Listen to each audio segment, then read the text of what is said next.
Okay, I'm sorry for the background noise. You know, that's New York shit. But, okay, so we go on Rockstar Editor. This page automatically comes up. This is the first section, create a new project. That's where you're always going to click to make a video. And clip management, it's always when you want to delete your clips. So I only have two because I literally have not been on here forever. So I only have two clips, but anytime you need to come to clip management, you just triangle and then X to delete. But we're gonna create it. So you're gonna hit it. Then you're gonna always go to add clip. And it's always in date order. In the beginning, I believe it says it. Yeah, by date, name, whatever. I always just go by date because it don't matter if you're just doing pictures. But yeah. So you go in date order. You press X. This little thing is gonna pop up. Um, this only matters if you're gonna make a video because you want your clips to go in order. But right now, like I said, we're just doing pictures. So you're gonna press X, and it's gonna X if you want to edit it. So that little interactive menu, it always comes up. You're gonna need it. Um, but I'm just teaching the basics for that. Okay, so your right analog is what's going to scroll through. Your left analog, don't even worry about it. The right one, I usually just scroll through my clip, see what I want to get, whatever. So let's say I want to get this pose. You're gonna press X, and that interactive menu is gonna come up. You're gonna press X on cameras. You're gonna go to the right one time, and you're gonna go down to edit camera. And then like a little camera, like if you could kind of see it, let's see like on the ground or whatever. You can see like the little box with the little squares, whatever. So your left analog is left and right and moves in and out, but I don't really do that, but it does. It moves in and out. So if you do up and down, in and out, left, right. This right analog moves the camera around, kind of like in GTA. If you want to move your camera around, it's the right analog. If the left, left to right. So you use R1 to go up, L1 to go down, and R2 is to zoom in, and L2 is to zoom out. Now, I don't know if you can see at the bottom. I'm sorry, I keep going to the orange because you can kind of see it. But if you look on the top middle of your screen, you see where it says 0.95x zoom. It goes all the way up to 4.50. That's max zoom. That's usually what I use when I edit my pictures. I always zoom it in. I zoom it in as much as possible. Now, depending on what's blocking it, because if something, like let's say you go up to this lamppost, if you try and bump into it, it won't bump into it. It'll stop it. Oh, I guess not. Maybe a wall. Let me see a wall. Yeah, see? Like this wall right here? You can't go through it. It stops it. So sometimes if I were to have taken a picture, let's say like right here, I would have had to go up to like move out the way. Just like you know though. That's just something to know. If you're getting a picture and you can't get all the way to the zoom, you know, it's gonna bring it all the way over here because the wall is blocking it, blah blah blah. You'll see when you edit your own pictures, know what I mean. But that's why I always try to look for like an opening somewhere that's not blocked by anything or whatever so that I can just use my max zoom, which is always 4.50. Then what you're looking at the picture in right now, I call it landscape. So I don't like taking pictures like this because as you can see, my character is zoomed all the way over here, but then I have all this background stuff. Like I don't need to see all the floor. I don't need to see all of that. I want to see just my character. So I usually turn the picture what I call portrait, which you'll use with the little four arrows that you have on your controller. I use the right one or the left one, it don't matter, but I rotate the picture. As you can see, less background. But it also means I'm gonna have to zoom in a little bit. So this always, I've had so much practice with this that I know how to use it very well. When you try and do your pictures like this, it's going to, like, it's a learning curve.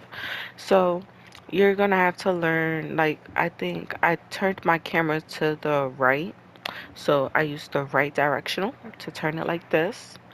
And then I'm using the left arrow to kind of like move it closer, and then the right one to bring it down a little bit more. You could choose if you want to see her feet or not. I don't think I really want to see her feet, but the left arrow, I'm like, turning it more to the side. Like I said, L1 is what brings it down. Technically, it would have been down if it was landscape, but because I have it in portrait, L1 brought it to the side. I'm going to keep moving it with the left arrow, and then my left analog, I'm going to keep bringing it forward. And then I used R1 to bring it up. Maybe I just want to hold her picture like this. And like I said, you literally just have to keep messing with it. Like, if you need to do landscape, go as close as possible to her to learn in the beginning, and then turn the camera. And then say, no, I don't like it like that. So you could turn it back, and then use your L1 to bring it down some more. Like I said, this is all zoomed too. So when it's zoomed, it moves a lot faster. If it was unzoomed out, like, I don't like it when it's like unzoomed out, because then I would have moved my camera all the way over here, and then when I try and zoom in, it's gonna get mad close. Now, the reason why I zoom in is it picks up every single detail of the picture. It doesn't look all blurred. Like, say if you go back to 9 or whatever, and you zoom it in, it looks kind of warped. She looks super long, like, you know, I don't know. That's what I call a warped picture. Like, her arm looks mad long. Her back looks all the way down there. Like, it looks weird. So I always zoom it in to 4.5. Everything looks a little bit more proportional. You understand? And then you just move it in. Yep. Let's just say we're going to leave it like that. So I pressed circle to get out of that. And then I pressed my right analog, and it gets rid of everything on the screen. And then you screenshot it. I have PlayStation 5, so I just hold it, and it takes my screenshot for me. And then on the PlayStation app, you can go back and just download it. If you don't have the app, like, I don't know if it's just a PlayStation 5 thing, but if you have PlayStation 4, you just send it to like a message group. So I have a bunch of PSN accounts that I just send all my pictures to. But since I don't have to do that anymore because of the app thing, I just take a screenshot. So you press your right analog again to bring everything back up. And then you use your right analog again to, like, sift through the picture, see what you want, a pose or whatever you want. Press X, camera, go down to free camera. It always goes back to free camera. No matter what, once you press camera, it goes right there. It never goes back here. So, free camera. I try it again. Move the camera around. Screenshot. And once you already kind of have your picture in a certain way, you already have it in a certain way. So you can choose, yeah, you can kind of just choose what you want to do. I never use the filters on here. Like, I always just use PixArt. So, yep. Move your camera around. Like I said, portrait mode takes some time to learn, but once you start doing your content every single day for like a week, you already know how to move around portrait mode.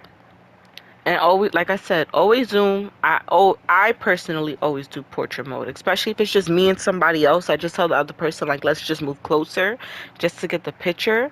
But let's say if it's a group picture, you could just move the camera out and then portrait landscape it and take a picture. But like I said, I always do 4.5. For the life of me, always do 4.5 zoom. It just gives you all the detail. The picture looks so warped when it's like at 9. I don't know, it's not my thing. That's it. So then when you're done, you press circle to leave it. Press circle again, add another clip. You can get your next clip from whenever. And then, like I said, exit that, and you gotta go to clip management, and you delete it.